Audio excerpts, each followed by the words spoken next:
Assalamualaikum warahmatullahi wabarakatuh. Di sini saya ingin mempresentasikan jurnal yang sudah saya buat kemarin saat ulangan tengah semester mata kuliah Hukum Konstitusi. Baik, sebelum itu perkenalkan nama saya Yunika Maharani Azahra, NPM 240801063. Saya dari Fakultas Hukum Uniska Banjarbaru. Baik. Latar belakang, pendekatan ontologi, hakikat permasalahan. Pada hakikatnya, lingkungan hidup merupakan bagian yang tidak terpisahkan dari kehidupan manusia.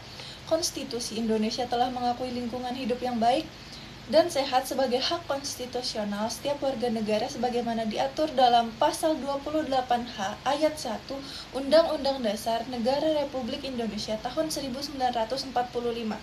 Pengakuan tersebut menunjukkan bahwa perlindungan lingkungan bukan sekedar kebijakan pemerintah, melainkan bagian dari eksistensi negara hukum yang menjunjung hak asasi manusia. Namun, dalam kenyataannya, kerusakan lingkungan seperti kebakaran hutan, pencemaran sungai, dan eksploitasi sumber daya alam masih terus menjadi sehingga menunjukkan adanya ketidaksesuaian antara nilai konstitusi dengan realitas sosial. Baik, di pendekatan epistemologi, cara memahami permasalahan. Secara yuridis, persoalan ini dianalisis melalui ketentuan Undang-Undang Dasar Negara Republik Indonesia tahun 1945, undang-undang di bidang lingkungan hidup, serta teori Green Constitution yang menempatkan lingkungan sebagai bagian dari konstitusi negara. Pengetahuan mengenai efektivitas supremasi konstitusi diperoleh melalui pendekatan yuridis normatif dengan membandingkan norma hukum atau das solen dan praktik penerapannya das sein. Sementara itu, secara sosiologis, berbagai kasus kebakaran hutan dan lemahnya penegakan hukum menunjukkan bahwa perlindungan konstitusional belum sepenuhnya diwujudkan dalam kehidupan masyarakat. Pendekatan aksiologi, nilai dan tujuan. Secara aksiologis, penelitian ini bertujuan memberikan kontribusi terhadap penguatan supremasi konstitusi dalam mewujudkan keadilan ekologis.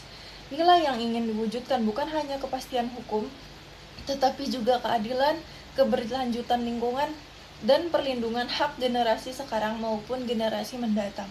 Oleh karena itu, konsep Green Constitution menjadi dasar penting dalam membangun sistem hukum yang berorientasi pada keseimbangan antara pembangunan dan kelestarian lingkungan. Baik, di sini rumusan masalah yang pertama. Bagaimana hakikat ontologi supremasi konstitusi dalam menjamin hak atas lingkungan hidup berdasarkan perspektif Green Constitution. Yang kedua, bagaimana konstruksi pengetahuan epistemologi mengenai efektivitas supremasi konstitusi ditinjau dari aspek yuridis dan sosiologis. Yang ketiga, bagaimana nilai dan tujuan aksiologi yang harus diwujudkan melalui rekonstruksi supremasi konstitusi berbasis lingkungan di Indonesia. Hasil dan pembahasan. Yang pertama, analisis ontologi. Secara ontologis, supremasi konstitusi merupakan dasar keberadaan seluruh sistem hukum yang menempatkan konstitusi sebagai norma tertinggi. Hak atas lingkungan hidup merupakan hak konstitusional yang melekat pada setiap warga negara, sehingga negara memiliki kewajiban melindungi, memenuhi, dan menghormatinya. Namun, realitas menunjukkan bahwa keberadaan norma konstitusi belum mampu sepenuhnya mencegat kerusakan lingkungan, sehingga terjadi kesenjangan antara keberadaan hukum dan implementasinya. Analisis yuridis. Secara yuridis, perlindungan lingkungan telah memiliki dasar yang kuat melalui Pasal 28H Ayat 1 Undang-Undang Negara Republik Indonesia tahun 1945, serta berbagai peraturan lingkungan hidup. Akan tetapi, implementasi norma tersebut masih lemah karena banyak kebijakan pembangunan yang lebih mengutamakan kepentingan ekonomi dibandingkan perlindungan lingkungan. Analisis sosiologis. Secara sosiologis, berbagai kasus kebakaran hutan di Kalimantan menunjukkan bahwa masyarakat masih menjadi pihak paling terdampak akibat lemahnya perlindungan lingkungan. Dampaknya meliputi gangguan kesehatan, kerugian ekonomi, kerusakan ekosistem, hingga konflik sosial akibat eksploitasi sumber daya alam. Yang kedua, analisis epistemologi. Secara epistemologis, efektivitas supremasi konstitusi dipahami melalui pendekatan yuridis normatif yang dikombinasikan dengan teori Green Constitution, hukum progresif, dan konsep negara hukum. Pengetahuan diperoleh melalui analisis terhadap peraturan perundang-undangan, teori para ahli, serta fakta empiris mengenai kerusakan lingkungan. Analisis yuridis, pendekatan hukum menunjukkan bahwa keberhasilan perlindungan lingkungan tidak cukup hanya bergantung pada keberadaan norma hukum, tetapi juga pada efektivitas penegakan hukum, konsistensi kebijakan pemerintah, serta peran lembaga negara dalam menjaga konstitusi. Analisis sosiologis, dalam praktik sosial, lemahnya kesadaran ekologis, dominasi kepentingan ekonomi, lemahnya koordinasi antar lembaga, dan rendahnya budaya hukum menjadi penyebab utama ketidakefektifan supremasi konstitusi. Hal tersebut membuktikan bahwa keberhasilan hukum dipengaruhi oleh faktor sosial selain faktor normatif. Yang ketiga, analisis aksiologi. Secara aksiologis, tujuan utama supremasi konstitusi adalah mewujudkan keadilan ekologis melalui perlindungan lingkungan hidup yang berkelanjutan. Nilai yang hendak dicapai meliputi keadilan, kepastian hukum, kemanfaatan, keberlanjutan, dan kesejahteraan masyarakat.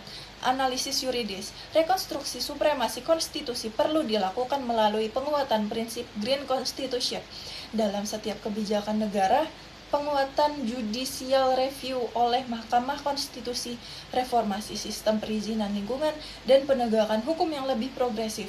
Analisis sosiologis, masyarakat termasuk masyarakat adat perlu dilibatkan secara aktif dalam perlindungan lingkungan melalui peningkatan kesadaran ekologis, pendidikan lingkungan, dan partisipasi publik dalam pengawasan kebijakan pemerintah, sehingga tercipta budaya hukum yang mendukung pembangunan keberlanjutan. Kesimpulan, ditinjau dari aspek ontologi, supremasi konstitusi merupakan dasar fundamental dalam menjamin hak atas lingkungan hidup sebagai hak konstitusional warga negara. Namun secara empiris masih terdapat kesenjangan antara norma hukum dan pelaksanaannya. Dari aspek epistemologi, pemahaman mengenai efektivitas supremasi konstitusi diperoleh melalui pendekatan yuridis normatif yang dipadukan dengan fakta sosiologis mengenai berbagai kerusakan lingkungan.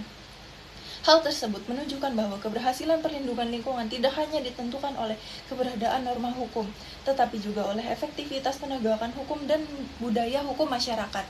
Dari aspek aksiologi, penerapan Green Constitution memiliki nilai strategis dalam mewujudkan keadilan ekologis, pelindungan hak asasi manusia, serta pembangunan keberlanjutan.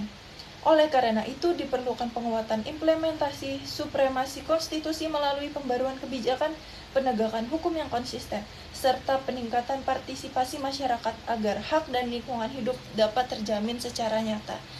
Sekian presentasi dari saya, terima kasih.